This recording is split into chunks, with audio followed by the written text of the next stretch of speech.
everybody, I'm Graham Blackburn and this is traditional woodworking by hand, how to do it without electricity. In a previous installment we talked a little bit about the jack plane, the plane that, as you just saw me do, shapes wood, it flattens wood, it does all kinds of things. It's kind of why it's called the jack plane. It's the jack of all trades. But you might look at it and think there's no apparent screws or adjustments or whatever. How do we actually adjust this? So that's what we're going to talk about today.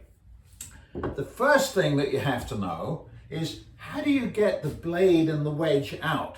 Now, most people would start trying to do something like that, and that's a bad idea because that can damage the sides of the plane.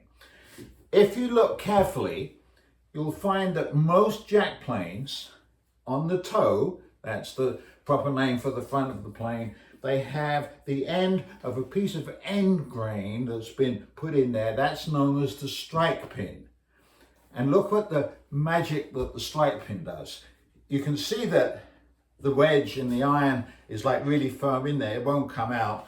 But if I hit the strike pin, and remember, in good woodworking, it's wood to wood, not metal to metal, so I wouldn't want to use a hammer, even though you'll find in a lot of planes that you buy, you'll see old hammer marks, but let's be good about it. If I hit the strike pin, then bingo, it comes out really easily.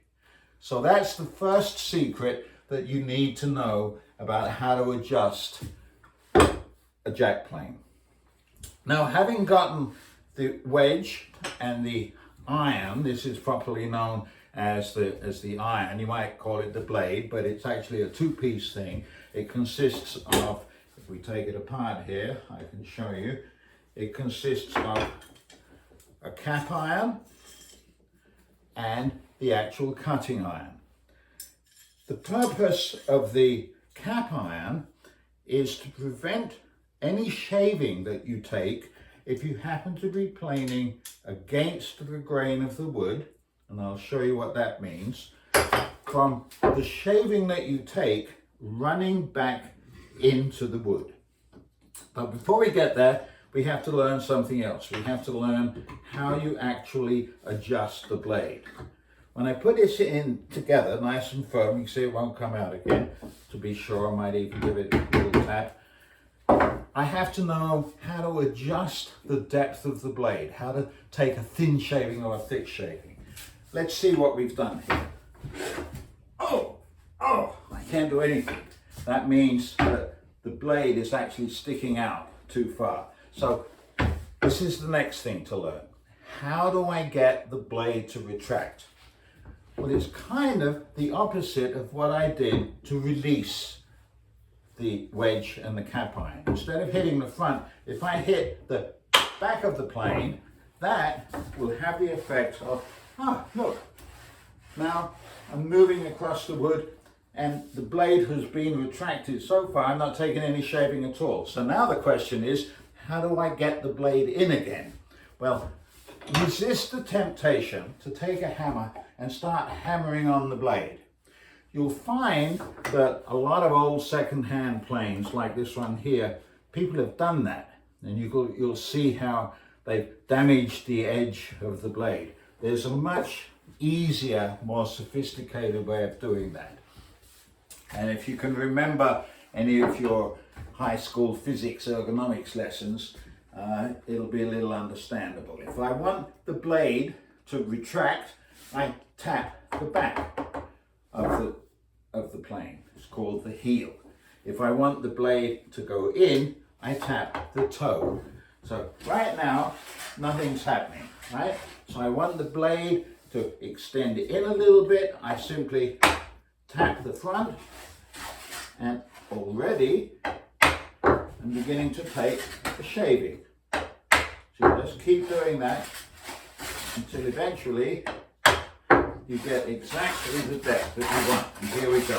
Now you can see whatever direction I point in, I'm getting a shaving.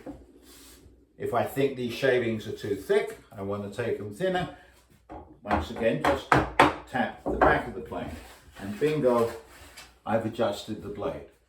That's how simple it is to take the wedge in the blade out of a wooden plane, and that's how simple it is to adjust the blade so that you take a thicker shaving, or adjust the blade hitting the back so you take a thinner shaving.